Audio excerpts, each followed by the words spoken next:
Straight ahead on CCX News, someone who's got it covered. Meet the Plymouth mom who has an eye for book covers. Plus, a perfect day for a parade. We kick off the beginning of Brooklyn Park's Tater Daze. But first, a week of damage control. Tips to keep in mind when dealing with storm damage. CCX News starts right now. Hello, and thanks for joining us. Our recent storms have many people wondering what to do about repairs to their home. Now, reporter Sonia Goen shows us what you need to do when contractors come knocking at your door. We thought it was a tornado. The storm was 4 days ago, but the pounding rain, hail, and wind are still fresh on the minds of some Brooklyn Park residents. It was a terrible situation. It was because we didn't expect that we'll have a lot of damage. But Joe Ndubisi did have a lot of damage to his home. The hail and wind left holes in his siding and roof. With the vinyl, it punctures a hole in it, therefore it's not protecting the home from water anymore. We'll go ahead and put duct tape over the holes, or the bigger ones, the more severe ones, to protect it from any water coming in, to prevent any further damage happening to the siding. Mike Holmes, the owner of Repair King, says he's seeing higher than normal calls for repairs in Brooklyn Park and surrounding areas. This area here in Brooklyn Park right now has actually only gotten dime to quarter-size hail, but because of the 70-mile-an-hour wind gusts, it's actually caused a lot of damage to people's properties. Brooklyn Park officials are also getting calls from residents and contractors wondering what to do about storm damage repairs. If someone knocks on your door, make sure they're registered with the City of Brooklyn Park. They'll either have a solicitor's license or a peddler's license. If they don't have that to show you, you should ask them to leave the property. You could also call the police. Some contractors will storm chase throughout the country and start going door to door. So homeowners really need to do their due diligence and check things out. When you have a contractor giving you information, you should check for references. For sure. You should check if there's any of your neighbors who are using them or are planning to use them, talk to them. In Brooklyn Park, Sonia Goins, CCX News. Residents can call the Brooklyn Park Business Licensing Office to see if a company is licensed. Funeral plans are now set for the Plymouth woman struck and killed Monday by a driver who veered onto a sidewalk. Services for Mary Singleton will be held Saturday at 11 a.m. at Wayzata Free Church, with visitation 1 hour prior to the service. Singleton was 56 years old. She was a longtime employee of United Healthcare. Singleton is survived by her husband and one son. Plymouth is looking for help to improve one of the most dangerous interchanges in Hennepin County. Every day, more than 11,000 vehicles use the interchange at Interstate 494 and Rockford Road. But Plymouth city officials say the configuration can't handle the current levels of traffic. And cars attempting to turn left on 494 can cause congestion because they don't have a designated turn lane. Now, the city is asking the state legislature for more than $10 million to build a new bridge with turn lanes. We think it's a great request that improves both public safety and commerce in the area. Rockford Road and 494 is a busy place for our residents, for businesses, and making this investment will certainly help everyone work, and get to work and school and home safely and a little bit more efficiently. The city hopes the state legislature will approve a bonding request next year to help pay for the project. From a dangerous interchange to Plymouth's busiest intersection, the northwest corner of Highway 55 and Vicksburg Lane is considered the entryway to what Plymouth hopes will evolve into a pedestrian-friendly downtown area. This week, Chick-fil-A approached the city council about a drive-through restaurant for the site, which is currently a vacant Ruby Tuesdays. The city's feedback: it's not a good fit. The mayor says a drive-through restaurant would take away from everything the city is trying to do at that spot. Chick-fil-A believes the site is an ideal location for its restaurant. However, it may still pursue other locations in the city. Well, today the weather is perfect for a parade. And in Brooklyn Park, we have just that. The annual Tater Daze parade is tonight, Thursday evening. Reporter Delane Cleveland will be there, and he joins us now with more. Mike and Alex, I am at the Noble Sports Park where we are here to celebrate Brooklyn Park's potato founding heritage. Joining me to talk more about the event is the event chairman, Mr. Tate Turnquist. So, how excited are you to get the events kicked off this year? You know, we're really excited. We're ready. We've been ready for probably a month. You know, after all the planning that we put into Tater Days, it's just nice to finally get here and get things rolling. All right, so we are here. What are some of the big things that you want to highlight for this year's event? We always want to highlight our parade, which is tonight at 6:30. World-class parade that we have here in Brooklyn Park. Close to 100 units, so that's always a big turnout for the city. This year we've got inflatables coming out here on Friday night and on Saturday. On Saturday we've actually got some new shows on our main stage. We're going to have a raptor show, two actual shows where they're going to have 4 different birds. One will be a bald eagle, an owl, a hawk, and I'm not quite sure what the other one was, but again, different activities here at Tater Days. We have a teen zone this year, put on by our Park and Rec staff, along with the Zanewood Community Center. But we're, again, a lot of activities to come out and see at Tater Days. And one thing I think visitors this year will notice is that there's not going to be a carnival. Tell us what went into that decision. I think we wanted to change things up a little bit, give our community some different options, and this year we just decided to go with the inflatables. There should be between 19 and 20 different inflatables for all ages for people to come out and be a part of. So something different look for Tater Days. All right, and finally, if people want to know more about the events, how can they find that out? Sure, they can go to the city website and click on the Tater Days, and it will show up and it'll be right there. All right, Tate, thanks for joining us. So again, the parade kicks off tonight at 6:30. I'll be there driving the CCX News live truck. We'll have beautiful weather. Come on out and say hello. Reporting in Brooklyn Park, Delane Cleveland, CCX News. All right, thanks, Delane. We also want to share how you can enjoy and learn about Brooklyn Park's history. A CCX News production called Our Town Story will get a special viewing all day Sunday at the Brooklyn Park Library. The half-hour program starts at noon and will repeat until 5 p.m. And thanks to the Brooklyn Historical Society for helping to organize that event.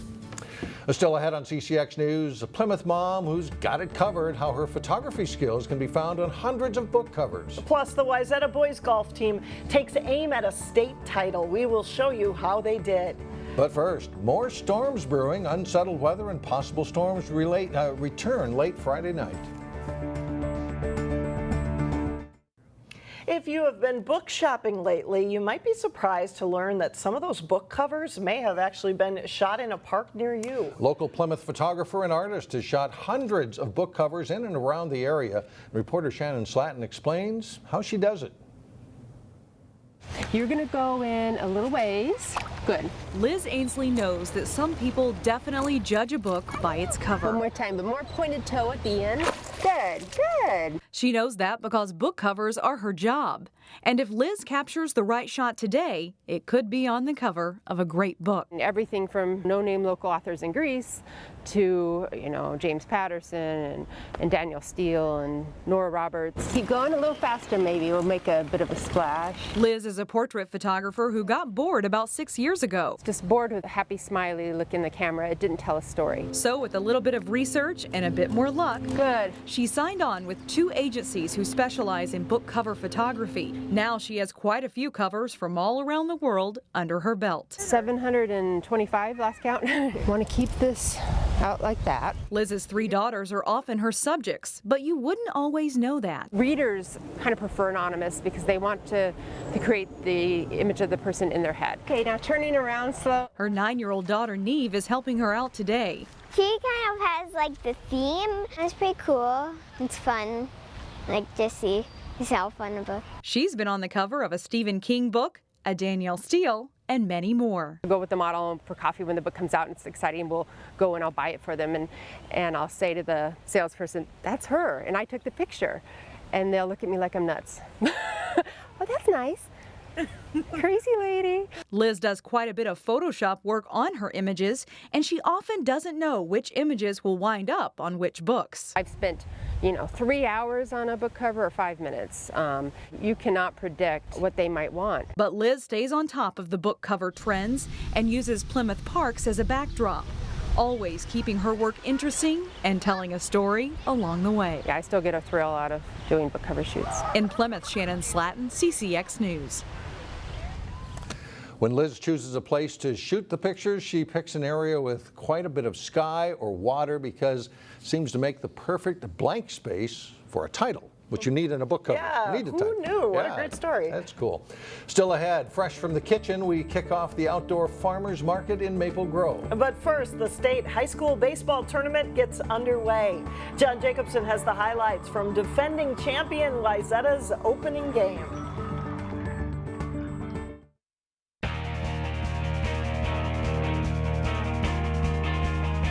I'm John Jacobson with sports. Wayzata won its first state baseball championship last season. The Trojans were back to defend their Class 4A title. Not a cloud in the sky as the Trojans faced Lake Conference rival Eden Prairie in the state quarterfinals. Wayzata had some scoring chances in this game early. Keegan Nickel called out on strikes here. The Trojans strand 4 runners in the first 3 innings. Jack Zigan pitching a strong game for the Eagles. Still scoreless in the 4th when Eden Prairie's Ryan Robleski hits a fly ball to center field with the bases loaded. It's deep enough to score Mike Espy, and it's 1-0 Eden Prairie. They'd had another run in the inning to go ahead 2-0. Same score in the 6th when Bailey DeMetz drives a ball to the fence in right center field. Robleski and Will Paul both score on DeMetz's triple, and the Eagles played 3 in the inning to lead 5-0. Trojans scored a run on the bottom of the 6th, looking for more, but pitcher Zigan induces a 6-4-3 inning-ending double play as the Trojans fall 6-1. They'll play in the consolation bracket Friday morning. Maple Grove and Champlin Park are each playing their quarterfinal games this afternoon, and we'll have more on that Friday on CCX News. It's been a great spring for boys sports at Wayzata. The Trojans golf team brought home some hardware at the Class 3A tournament. Highlights from day 2 of the tourney at Bunker Hills. A couple of local golfers from the area outside of Wayzata qualified for state, including Michael Sorrow of Champlin Park. He tied for 40th place. Maple Grove's Dylan Hansen's putt on the 8th hole of the West Course drops for a birdie. He shot rounds of 74 and 76 to tie for 18th place. Now to Wayzata and Ben Vrasini. Vrasini shot a first round 71, followed that up with a 75 to tie for 7th place and help put the Trojans in position to win. Van Holmgren in his 6th year of golf for Wayzata with a nice approach shot on West number 7. 6 this one to within about 6 feet of the cup. Holmgren shot a 72 on Tuesday and rams in a par putt on his final hole Wednesday for a 1 under 71.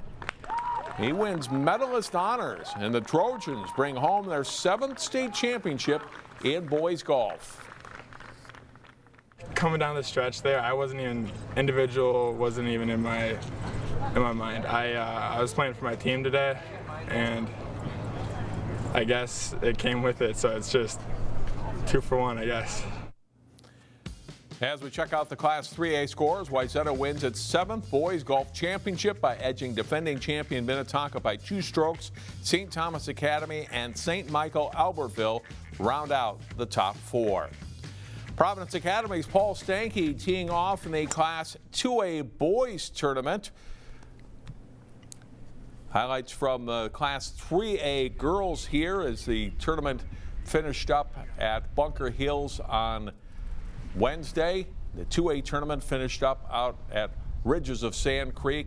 Stanke had the best individual finish in the 2A tournament. He finished in a tie for 2nd place.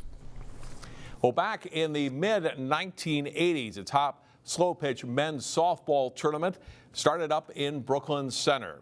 Strong local teams see how they match up against the nation's best. Jay Wilcox caught up with tournament director Warren Bellum for the Dudley Classic preview. Thanks, John. It's that time of year again, the 35th annual Dudley Budweiser Classic, sponsored by Easton. We're joined by tournament director Warren Bellum. And Warren, it sounds like you've got some great teams coming in, but also some Minnesota teams that are going to have an impact on this tournament. You know, is that exciting to see that there is definitely that local flavor with teams that have a chance to do well? Yeah, we're changing the influence of the whole entire thing. Is that number one, there's 14 Minnesota C teams that are playing to get a World Series berth in Disney. in the C classification. This is the highest number of local team participation we've had in many, many years. We also have one team I have to tip my hat off to. They're called Extreme Mikan, and they are the 4th seed in this tournament, and they definitely have a very good chance of winning. They have a lot of gifted athletes, and quite a few of them are from Minnesota, including the sponsor, Mike McGowan. We have a lot of AA and A teams participating, and the one major team is the defending world champion, Resmondo. And it sounds like this is going to be the last one for you, and I know you've put in so much work over the years, Warren. How special has it been to be a part of this tournament, and then is it a good feeling or bittersweet to be calling it quits after this year? It's a horrible feeling to have to realize age, but it's a great feeling to remember the people that I got to know from all over the country, friendships that I've made. Joe Erickson here in the city, he and I have actually become very good friends. We have so many young kids that have been with me for probably 20 years. Our announcers, our field supervisors. All I am is just what they call it, the figurehead, which means nothing unless the people that you're working with are everything, and that's what I've had. So I'm very thankful. All right, Warren Bellum, the tournament director of the Dudley Budweiser Classic, sponsored by Easton, coming up this weekend here at Centennial Park and Brooklyn Center as the home site for the tournament. Back to you, John. Thanks, Jay and Warren. Games begin at 5 o'clock Friday in Brooklyn Center. That's all for sports. Mike and Alex, back to you. All right, thanks a lot, John. Up next, making it to the market in Maple Grove. A healthy and wholesome experience when we come back. And finally, another season of farmers markets is underway in the Northwest Metro. Today we've got our double smoked barbecue beans with pulled pork and bacon, and then I also make an olive salsa. Maple Grove residents John and Nicole Borman are the two behind JB's homemade olive salsa and barbecue baked beans sold each week at the Maple Grove Farmers Market. We caught up with them as they prepared for another market year. It's a retirement gig for John, who spent his career working in the restaurant business. I used to have a barbecue restaurant in Grand Forks, North Dakota, and that's where I came up with the recipe for the beans. And then my wife and I love pizza, and I would experiment with different pizza toppings. We came up with this olive salsa, and people love it. And yes, the Bormans do give out samples. The market runs every Thursday evening outside the Maple Grove Community Center. We saw that stuff today. It looked good. It did look good. What a perfect night for it, too. That's it for now. We'll see you tomorrow.